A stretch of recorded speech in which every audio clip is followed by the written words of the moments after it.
Assalamualaikum warahmatullahi wabarakatuh. Bismillahi walhamdulillah wassalatu wassalamu ala rasulillah. Sahabat arah hidup yang dimuliakan Allah, kita bertemu kembali di serial Jejak Rasul. Kali ini episode ke-61. Tempo hari sudah kita ceritakan bahwa Nabi sudah berhasil umrah ke Makkah. Sekarang sekitar 3 bulan setelah kembalinya Nabi dari umrah itu, beliau mulai mengirim para duat, para da'i untuk mengemban misi penyebaran Islam. Dikirimlah 15 orang ke salah satu suku di perbatasan Suriah. Tapi ternyata salam damai itu, ajakan baik-baik itu dibalas dengan gempuran. 15 orang da'i ini dihujani dengan anak panah dan mereka pun terpaksa bertempur dan akhirnya 14 diantaranya syahid. 1 orang saja yang hidup. Di utusan yang lain pula yang dikirim ke Bostra, dia ditangkap dan dibunuh oleh kepala suku Ghassan. Kezaliman seperti ini tentu tidak bisa dibiarkan. Nyawa 1 orang sangat berarti, apalagi mereka ini adalah orang-orang pilihan dai yang diutus oleh Nabi untuk menyampaikan risalah Islam ini kepada suku-suku tertentu yang jauh. Tentu saja adalah orang yang dipandang kredibel dalam ilmu keagamaan maupun dalam teladan akhlaknya. Dan keguguran mereka adalah sebuah kerugian yang besar bagi umat. Nah, akhirnya diputuskanlah bahwa perbuatan ini harus dihukum, harus dibalas. Meskipun ada resikonya, orang-orang Ghassan mayoritas adalah orang Nasrani dan kemungkinan mereka akan di-backup oleh bantuan dari Kisra, dari Romawi. Pasukan pun dipersiapkan. Nabi SAW mempersiapkan 3.000 pasukan bersenjata dan diangkatlah Zaid sebagai jenderalnya, sebagai komandannya. Dengan satu instruksi, kalau Zaid terbunuh, maka nanti komando akan diambil alih oleh Ja'far bin Abi Thalib. Dan kalau Ja'far terbunuh, maka yang ketiga adalah Abdullah bin Rawahah. Kalau ketiga-tiganya gugur, nah silakan pasukan pilih sendiri siapa seorang di antara mereka yang dirasa layak sebagai pemimpin. Lalu Nabi menyerahkan bendera putih kepada Zaid. Bersama para sahabat yang lain, beliau mengantar pasukan ke daerah pelepasan di sebelah utara Uhud, di satu lembah di antara bukit-bukit di sana. Kemudian pasukan pun berangkat.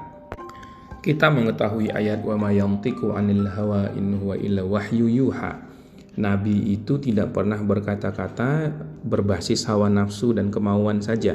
Tapi Nabi biasanya mengatakan sesuatu itu berlandaskan kepada wahyu yang dia terima. Dan ketika Rasulullah menyebutkan ada seseorang yang terbunuh, hal seperti itu biasanya adalah isyarat bahwa orang itu yang akan kehilangan nyawa pada pertempuran itu. Maka para sahabat yang memang sudah kenal dan sudah tahu tentang hal ini, sedikit banyaknya merasa sedih tapi juga gembira. Itu juga yang terjadi pada sahabat Nabi yang punya hati sangat lembut dan sangat sensitif karena dia adalah seorang pujangga, Abdullah bin Rawahah. Sepanjang perjalanan itu dia bersyair dan syairnya sedih. Dalam syair itu dia ungkapkan keinginannya untuk memperoleh kesyahidan. Nah, memang orang kalau mengetahui apa pahala yang terkandung di balik kesyahidan, apa keutamaan yang akan diberikan, mustahil orang itu tidak ingin. Tapi tentu saja menjemput kesyahidan itu perlu keberanian yang ekstra. Dan kita tahu juga bahwa salah satu metode menumbuhkan keberanian adalah dengan sastra. Seperti pesan Umar bin Khattab, ajarilah anak-anak kalian sastra. Karena hal itu bisa membuat jiwa-jiwa pengecut menjadi pemberani. Nah, sekarang ceritanya pasukan sudah tiba di perbatasan Suriah.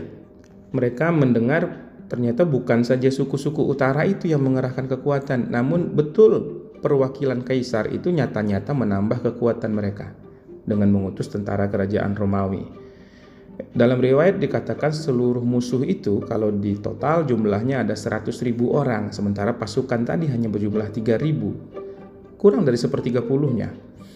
Karena memperkirakan kemungkinan terburuk, maka Zaid berhenti mengajak, membentuk dewan perang, melakukan syura di sana, bermusyawarah. Sebagian besar sahabat mengatakan kita harus beri informasi ini kepada Rasulullah dan kita minta Rasul saja yang memutuskan apakah kita akan ditarik pulang atau kita menunggu bala bantuan tentara. Tapi Abdullah bin Rawahah menentang usulan tersebut. dia mengemukakan satu argumentasi yang susah untuk disanggah.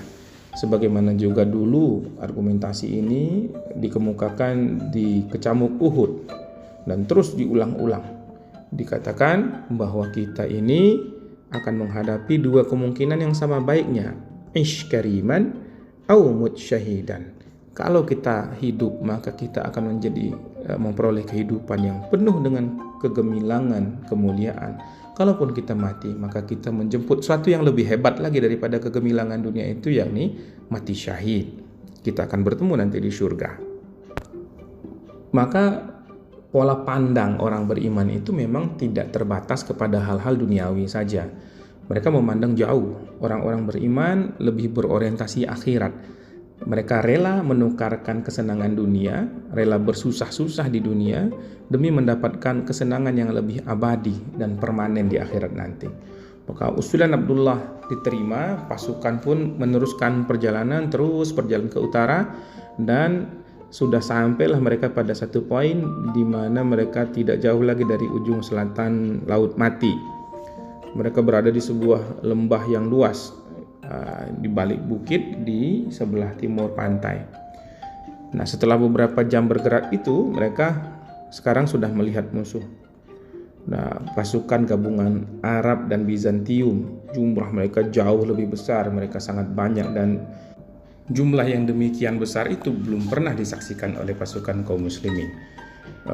Di tengah-tengah ada prajurit Bizantium, prajurit Romawi, kemudian diapit di kedua sisinya oleh pasukan Arab. Kekuatan Quraisy yang dulu mereka hadapi di Bukit Aqanqal di Perang Badar itu sama sekali nggak ada artinya kalau dibandingkan dengan pasukan yang sekarang ini akan mereka hadapi. Pasukan yang komplit, memang militer terlatih, militer resmi dengan persenjataan yang sangat lengkap dengan kuda-kuda yang jauh lebih banyak. Nah, pasukan muslim pun membentuk formasi pertempuran. Demi menghindari serangan mendadak, mengingat lahan yang ada berlereng terjal di hadapan mereka, maka Zaid mengambil strategi agar mundur ke selatan, ke arah Mu'tah. Nah, makanya nanti perang ini kita kenali dengan perang Mu'tah, di mana di posisi itu pasukan kaum muslimin akan mendapatkan keuntungan dengan mudahnya untuk mengkonsolidasi pasukan. Sementara pasukan musuh karena menyadari mereka secara kuantitas jauh lebih besar, menyusul pasukan muslim ke Mu'tah, dan begitu mereka mendekat, Zaid memberi komando untuk menyerang. Awalnya akan diperkirakan oleh Zaid pasukan itu menjauh, tapi karena mereka sangat percaya diri dengan jumlah pasukan yang demikian besar dan tidak berimbang itu, maka mereka merangsek maju. Saat itu dimensi tempat dibukakan oleh Allah Subhanahu wa taala di hadapan Rasulullah sallallahu alaihi wasallam. Di mata Nabi nampaklah ruang antara Mu'tah dan Madinah itu. Beliau duduk di Madinah memantau keadaan di sana. Nampaklah oleh beliau Zaid dengan bendera putihnya memimpin pasukan bertempur. Dan nampak di hadapan Rasulullah sallallahu alaihi wasallam betapa Zaid terluka berkali-kali hingga akhirnya terkaparlah beliau di tanah dan mereka menjemput ajalnya sebagai seorang syahid.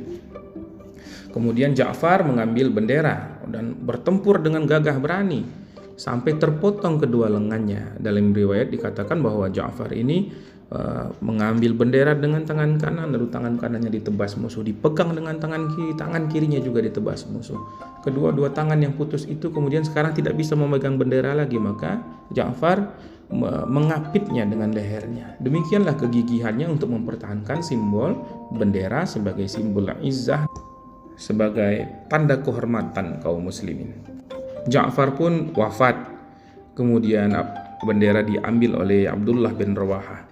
Nah, Abdullah bertempur dengan penuh semangat melawan musuh yang dibalas kemudian dengan serangan sangat hebat.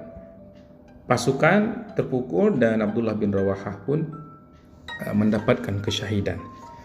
Maka bendera yang tergeletak di tanah itu diambil oleh seorang sahabat yang namanya Sabit bin Arqam.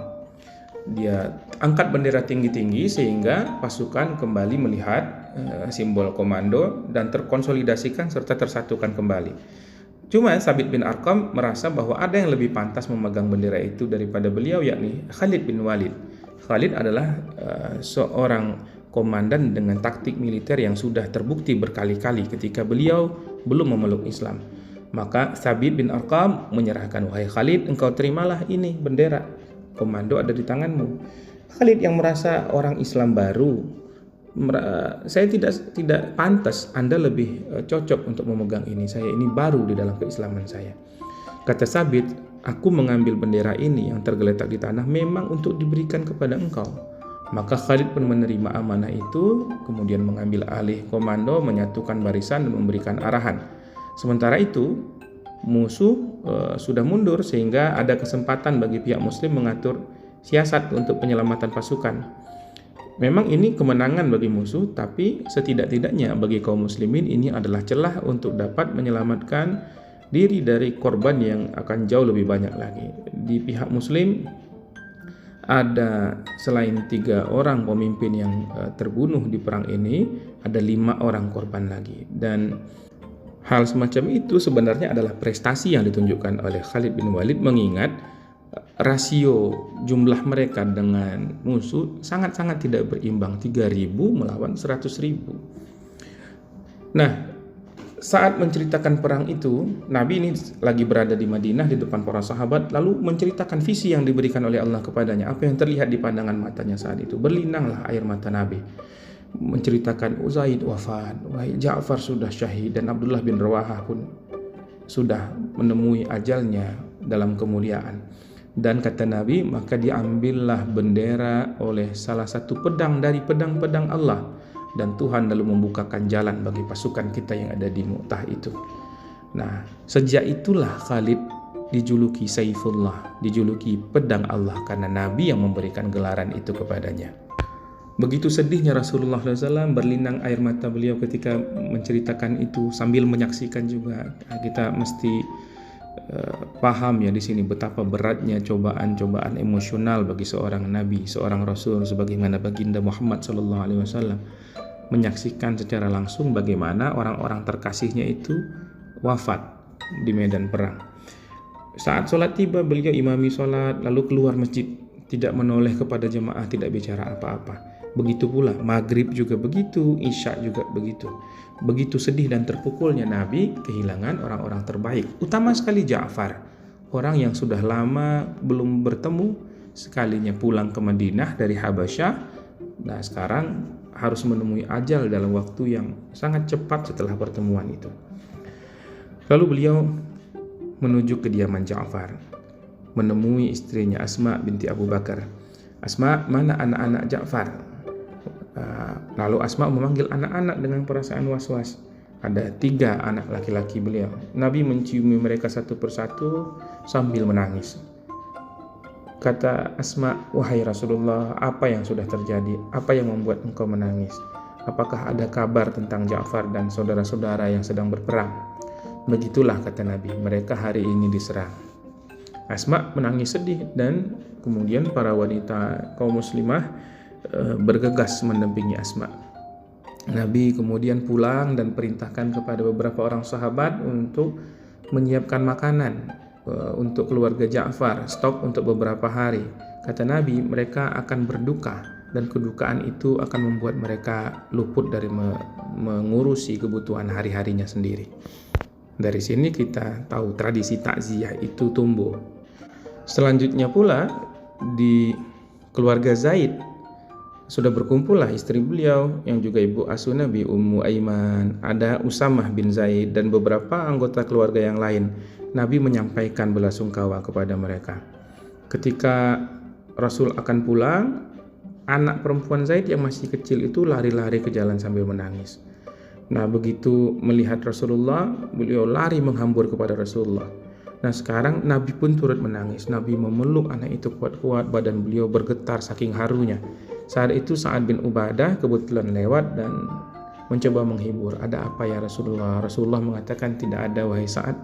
Inilah ungkapan cinta seseorang kepada orang yang dicintainya." Nabi sangat mencintai Ja'far. Nabi juga sangat mencintai Zaid yang bahkan sempat diangkat menjadi anaknya. Nah, malam itu Rasulullah bermimpi melihat surga, dan beliau melihat Zaid ada di surga. Begitu juga Ja'far, begitu pula Abdullah bin Rawahah, dan begitu juga 5 orang syuhada lainnya dari kaum muslimin. Untuk Ja'far, beliau melihat bahwa Ja'far memiliki sayap, melayang dengan sayap seperti malaikat di tengah-tengah surga itu. Mungkin itulah ganti yang diberikan oleh Allah Subhanahu wa taala atas kedua tangannya yang putus ketika berjihad di jalan Allah. Pasti ganti di akhirat itu akan jauh lebih baik daripada apa yang pernah dikorbankan seorang mukminin di dunia. Nah, pagi hari mimpi itu dibawa oleh Rasulullah menuju masjid. Para sahabat melihat gelagat Nabi sudah berbeda, sudah tidak sedih lagi. Setelah sholat beliau seperti biasa menolehkan wajah ke belakang. Lalu beliau ke rumah Asma.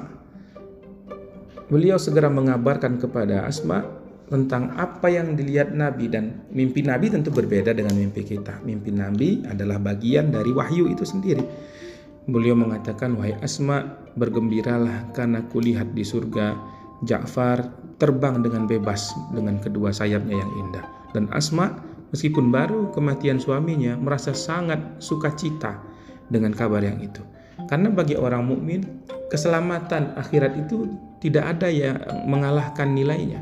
Apalagi yang bisa menggantikan atau melebihi nilai dari keselamatan di hari yang tidak ada penghujungnya. Maka Asma pun bergembira bahwa suamiku boleh jadi terbunuh di dunia, tapi dia sudah menjadi seorang yang sangat mulia di akhirat, dan itu dikabarkan langsung oleh Rasulullah Sallallahu Alaihi Wasallam. Singkat cerita, Khalid bin Walid serta pasukan kaum muslimin kembali ke Madinah. Nabi menyongsong mereka, menyambut dengan mengendarai kuda putih. Kuda putih Nabi ini diberi namanya lucu, Duldul. Kuda ini adalah hadiah dari penguasa Mesir, Muqawqis. Muqawqis ini memang tidak pernah secara eksplisit mengatakan dia Islam, tapi kita ketahui surat Nabi dibalas dengan hadiah oleh beliau berupa harta benda yang banyak, serta 2 orang budak yang salah satunya telah kita kisahkan kemarin dijadikan istri oleh Rasulullah SAW, yakni Maria Al-Qibtiyah. Nah, beliau naik Duldul, anak tertua Ja'far dinaikkan di pelana depan, dibonceng oleh Rasulullah SAW. Para muslimin dan muslimat berbaris di sepanjang jalan. Saat pasukan ini lewat, sebagian itu menyambut dengan cemoohan, bahkan ada yang sampai melemparkan tanah tuh ke wajah para prajurit itu. Pengecut katanya. Kalian ini lari dari berjuang di jalan Allah. Nah, tapi Nabi mengatakan tidak, jangan kalian lempari. Mereka adalah pasukan kita, mereka adalah tentara kita, dan mereka telah menempuh jalan keberanian. Wallahi mereka ini bukanlah orang yang lari dari pertempuran. Bahkan mereka inilah orang-orang yang akan segera menyongsong panggilan jihad ketika Allah kembali menghendakinya. Dan kata-kata Nabi ini bukan tidak beralasan. Pada perang Mu'tah, pertempuran begitu sengit. Bayangkan 3.000 orang menghadapi 100.000 orang. Rasionya amat sangat tidak masuk akal. Tapi Khalid bisa membimbing pasukan dan mencari celah untuk kemudian membuat pasukan bisa kembali dengan selamat. Dan pada pertempuran itu Khalid bin Walid sang komandan menceritakan seperti yang termaktub dalam Al-Maghazi, sebuah hadis riwayat Imam Bukhari, telah patah 9 pedang di tanganku. Pada pertempuran Mu'tah itu Khalid mematahkan 9 pedang. Bayangkan perkelahian sesengit apa kira-kira yang bisa membuat seseorang mematahkan 9 pedang dalam pertempuran itu.